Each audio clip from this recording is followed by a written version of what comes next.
നമസ്കാരം. ശ്രീകൃഷ്ണ കഥാമൃതം ഭാഗം 822 822. ഓം ഗം ഗണപതയേ നമഃ. ഓം സം സരസ്വത്യൈ സ്വാഹ.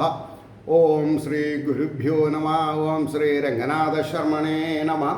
നാരായണ നാരായണ നാരായണ നാരായണ നാരായണ നാരായണ നാരായണ നാരായണ നാരായണ നാരായണ നാരായണ.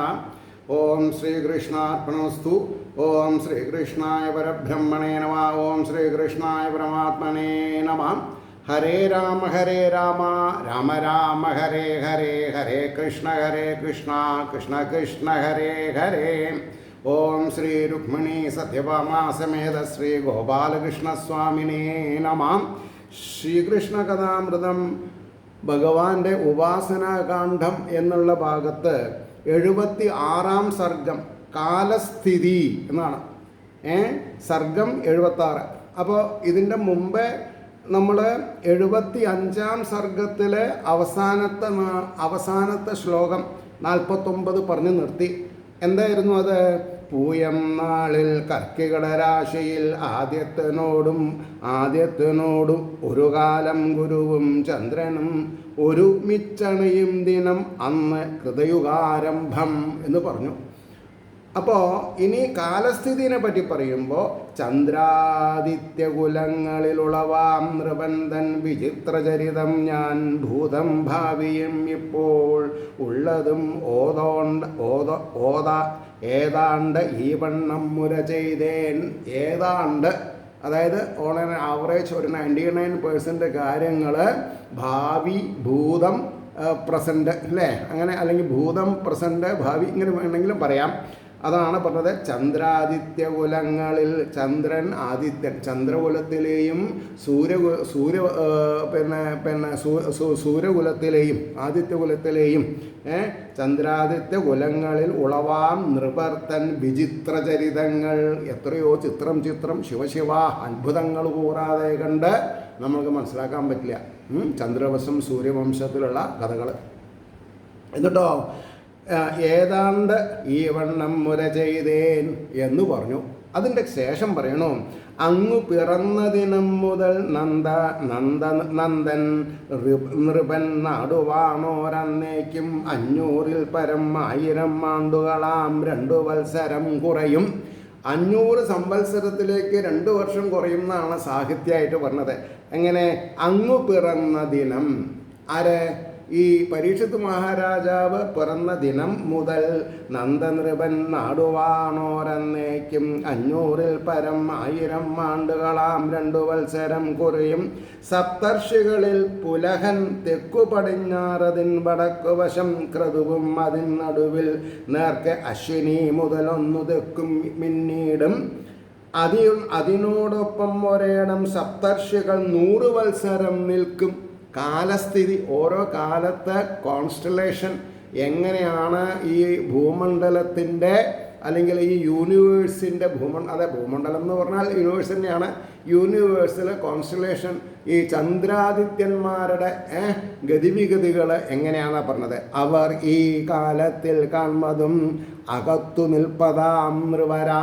അതായത് ഈ കോൺസ്റ്റലേഷൻ പുറത്ത് എങ്ങനെയുണ്ടോ അതൊക്കെ നമ്മുടെ ഉള്ളിലുള്ള പ്രതിഭാസങ്ങളെയും മാറ്റിമറിക്കാൻ കഴിവുണ്ട് എന്ന് പറഞ്ഞു. കലിയുഗം ആരംഭിച്ചത് കൃഷ്ണൻ നിജധാമമാർന്നതേ ദിവസം മന്നിടം എങ്ങും അധർമ്മം തലപൊക്കിയിടാൻ തുടർന്നതന്നാളാം.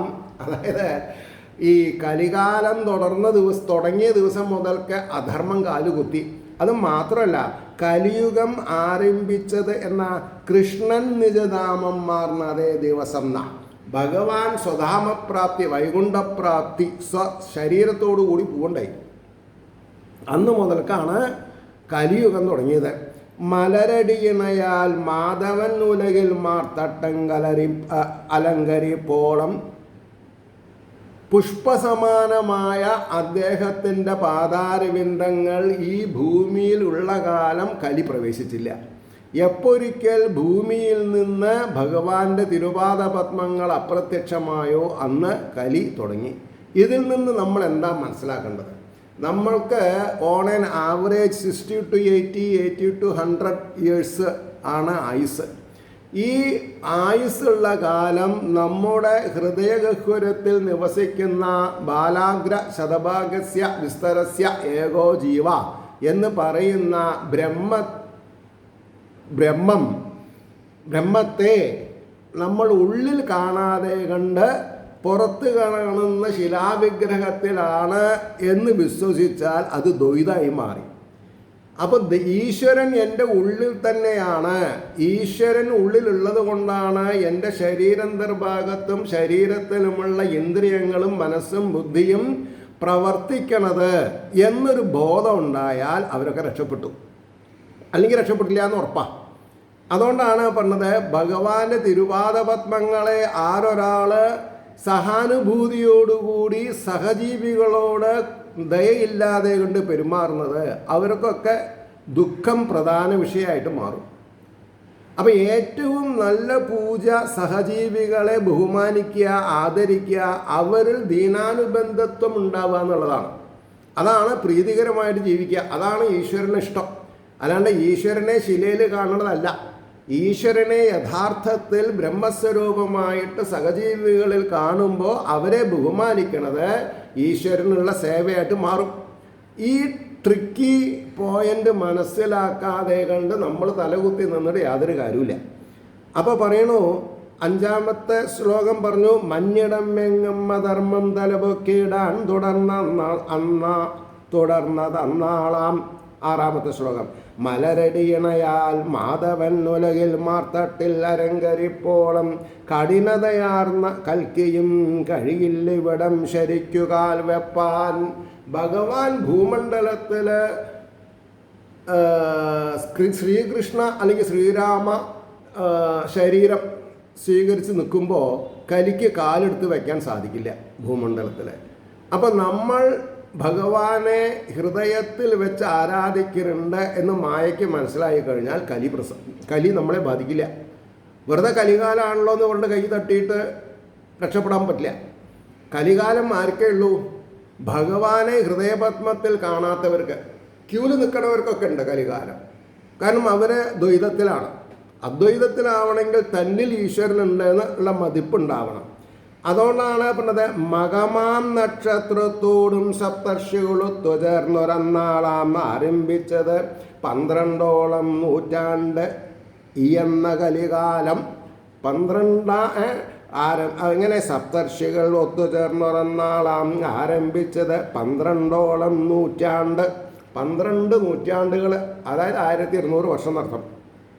അവർ ഇനി പൂരാടത്തിനരുകത്തണിയും വരേക്കും നാൾ തോറും നന്ദൻ മുതൽ അക്കാലം വരെയും കലിതൻ പ്രതാപമേറി വരും.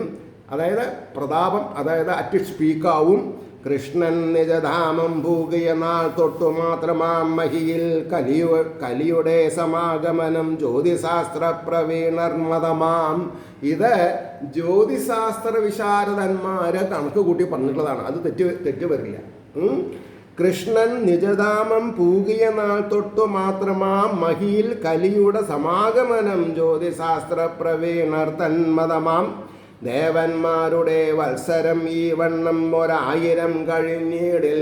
1000 ദേവവർഷം കഴിഞ്ഞാൽ കൃതയുഗം ഇനിയും തുടരും. മനുഷ്യരെല്ലാം പ്രസന്നരായിത്തീരും.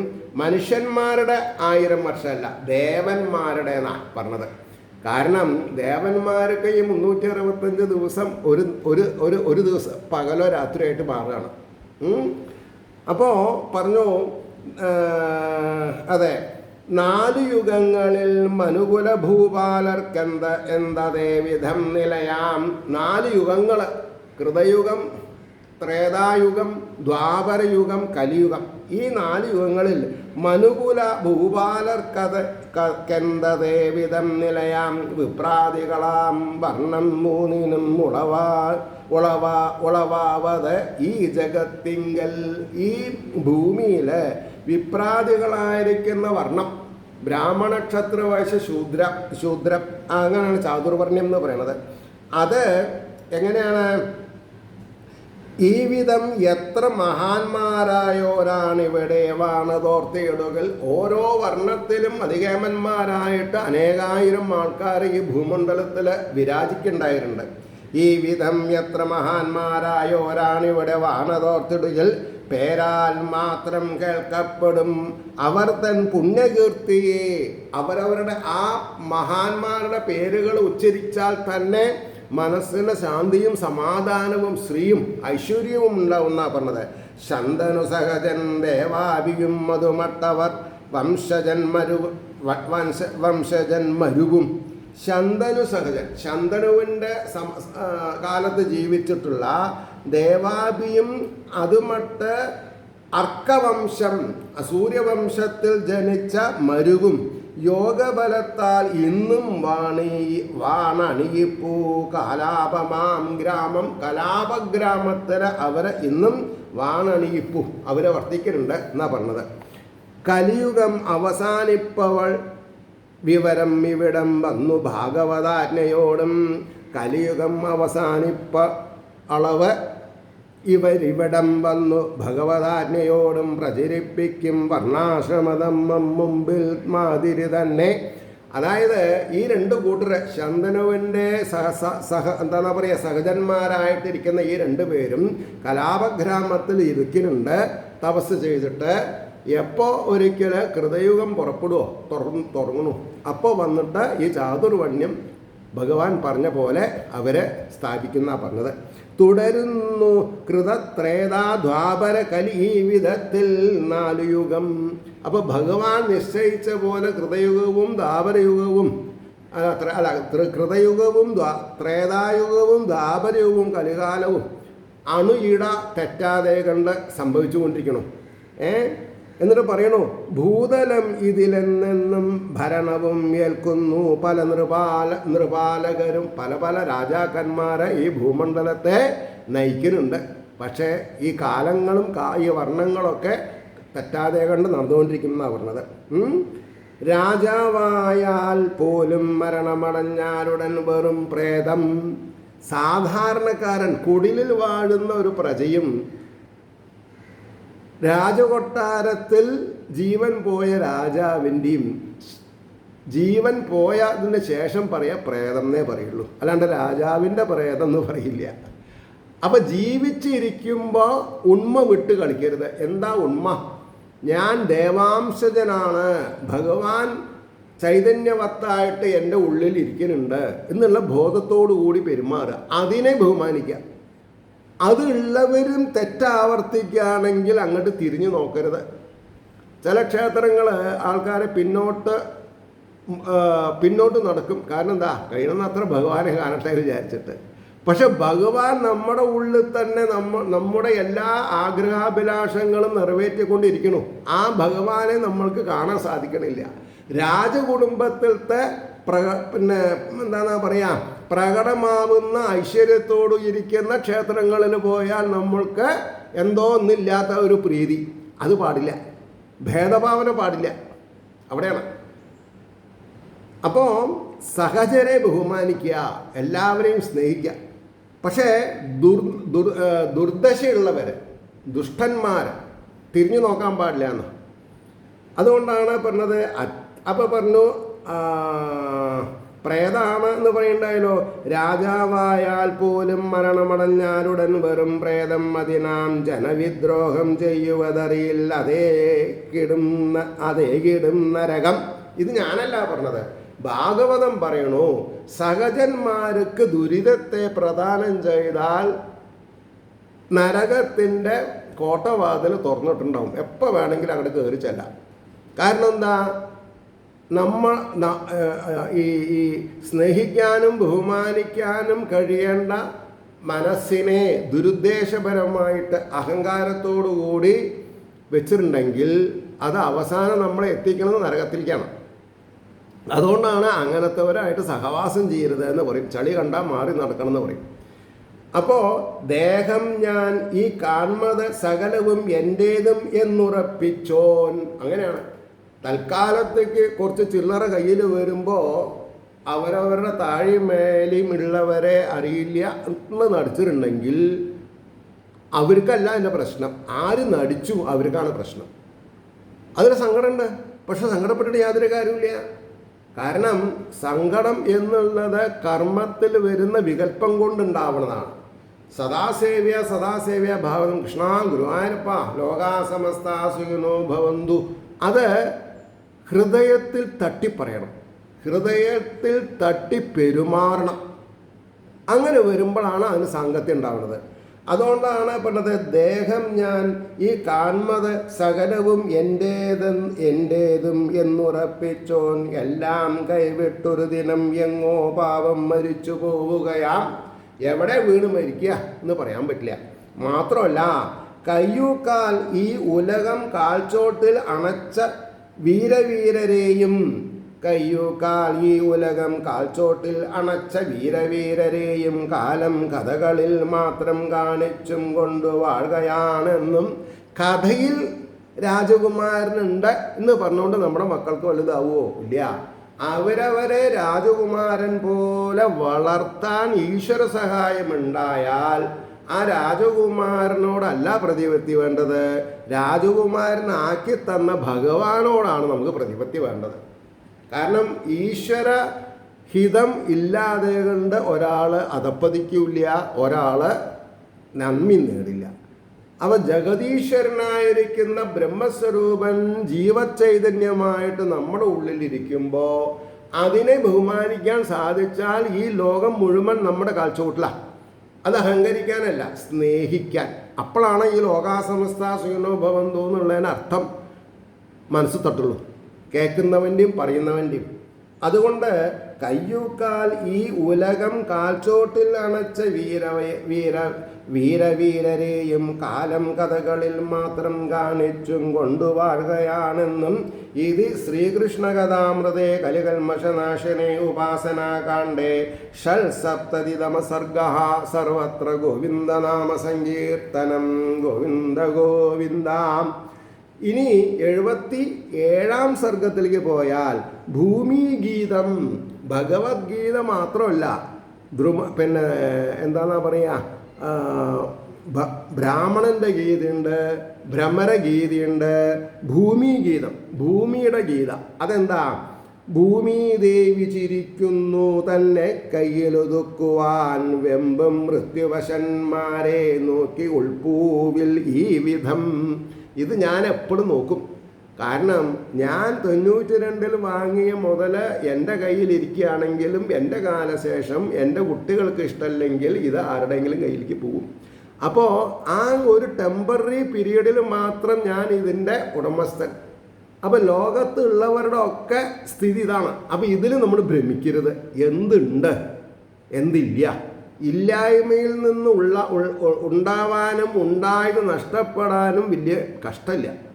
ഭഗവാൻ ഒന്ന് കണ്ണ് ചിമ്മി തുറക്കുന്ന സമയത്ത് ഉള്ളതൊക്കെ നഷ്ടപ്പെടും. ഭഗവാൻ ഒന്ന് കണ്ണ് ചിമ്മി തുറക്കുന്ന സമയം മതി നേരാവാനും.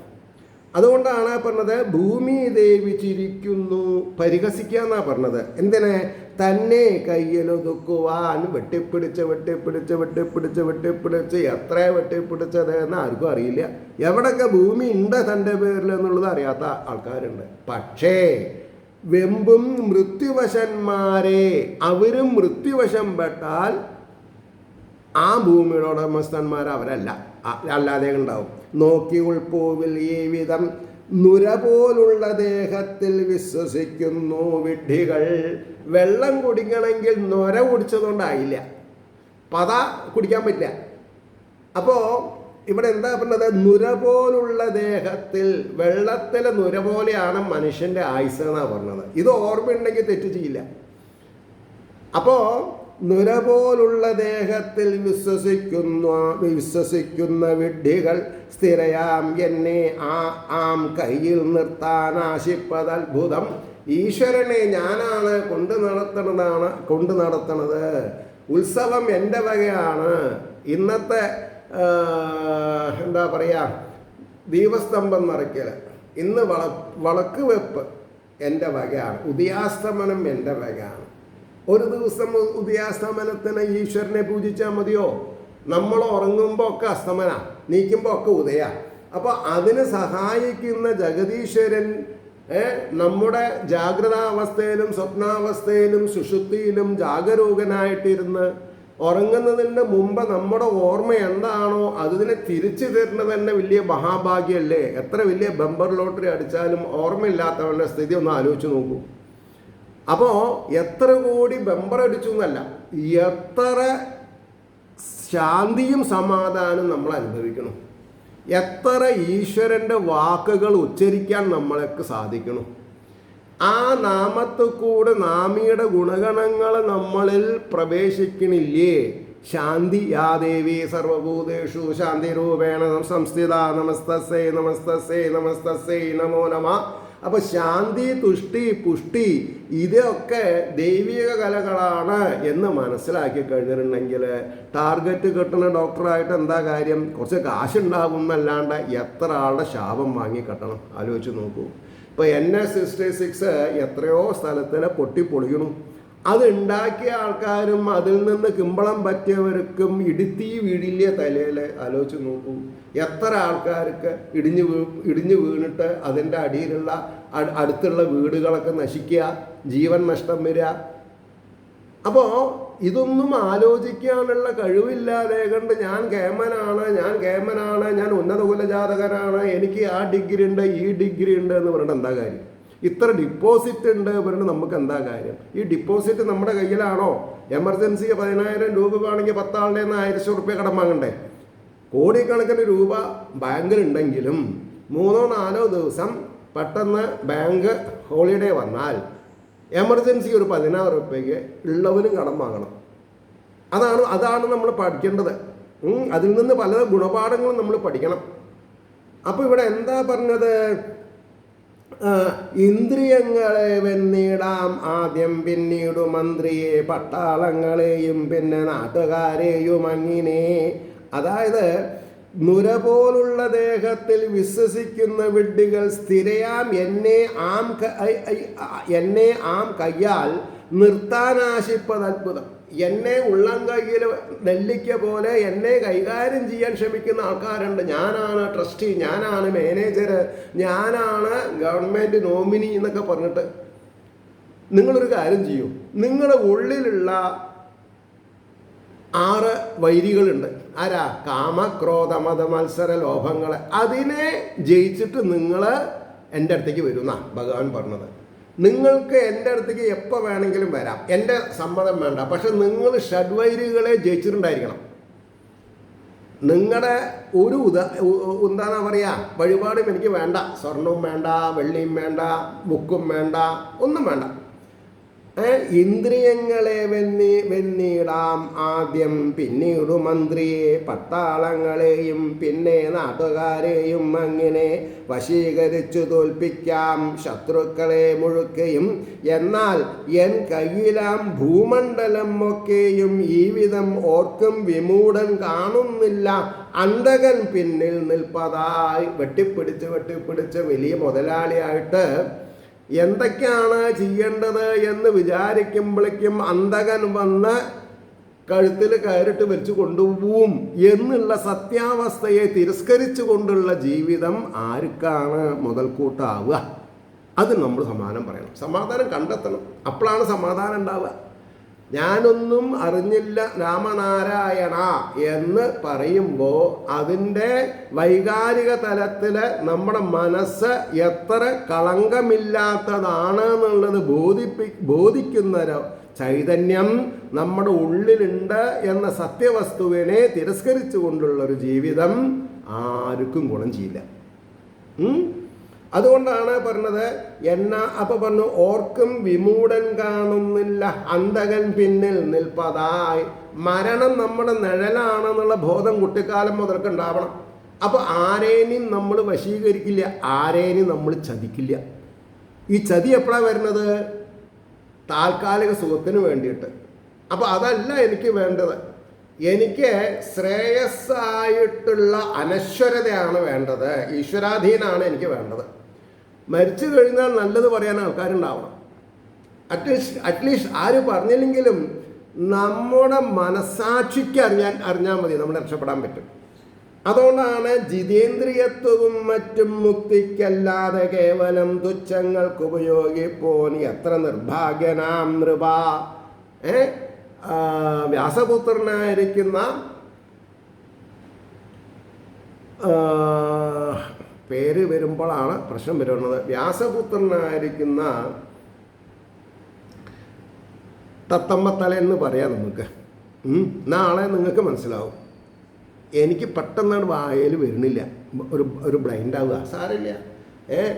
അപ്പോൾ അദ്ദേഹം പിന്നെ ഈ പരീക്ഷത്തിനോട് പറയുന്നു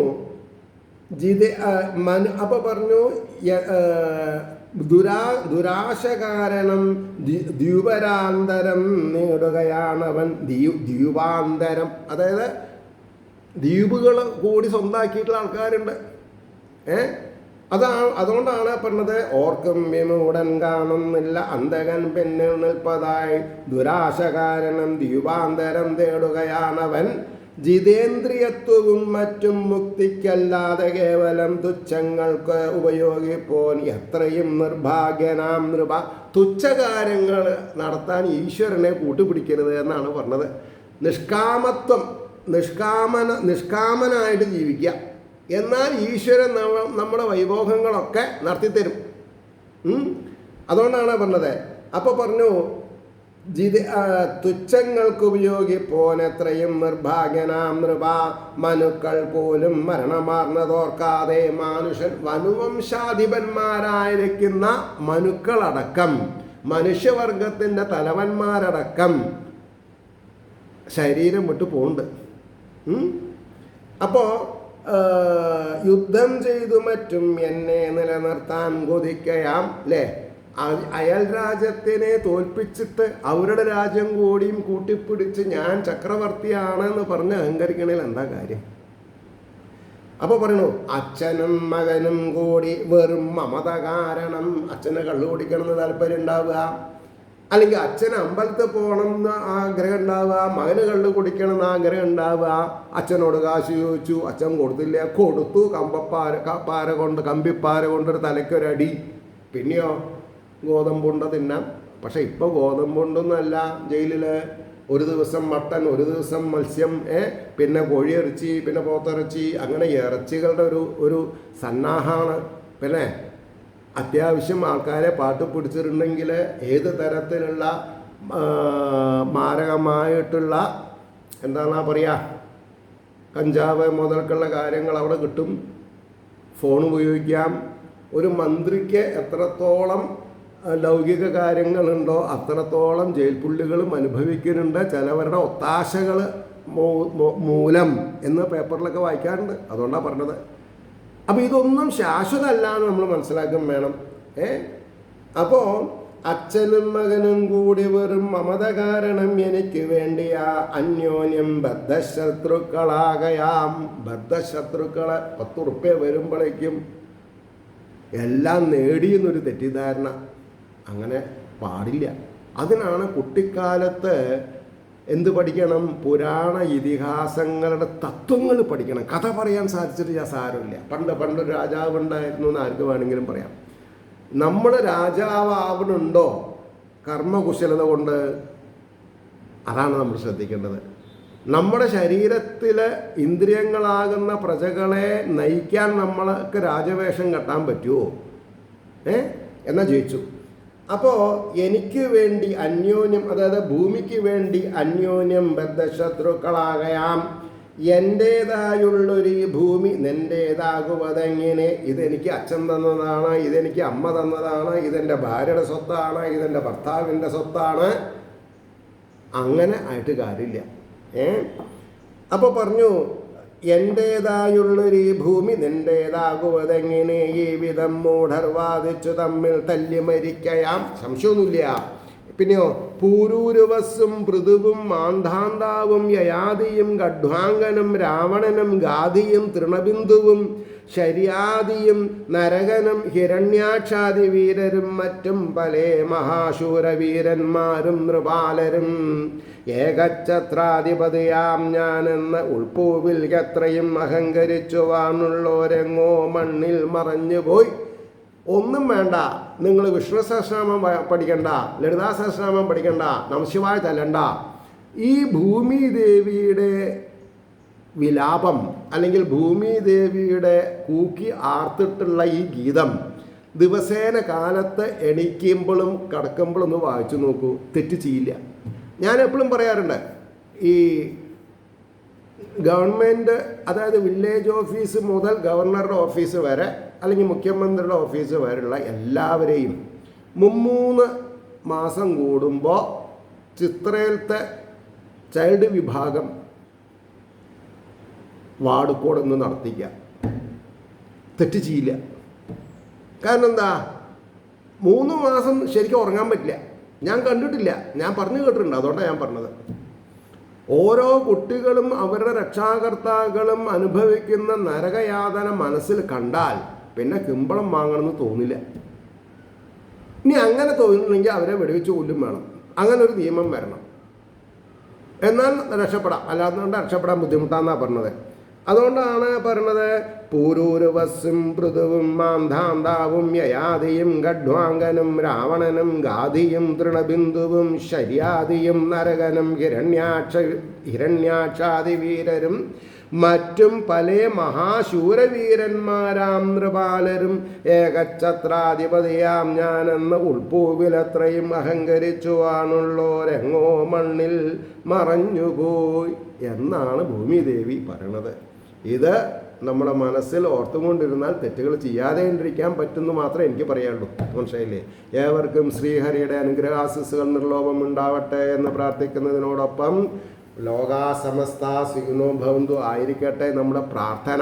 എന്നാൽ തെറ്റുകൾ വരാതെ കണ്ട് മമതയ്ക്ക് അടിമപ്പെടാതെ കണ്ട് പ്രീതിജനകമായിട്ട് നമുക്ക് ജീവിക്കാൻ സാധിക്കുമെന്നുള്ള സത്യത്തിനെ മുൻനിർത്തിക്കൊണ്ട് വാക്കുകൾ ഉപസംഹരിക്കുന്നു. നമസ്കാരം. നാളെ കാണാം.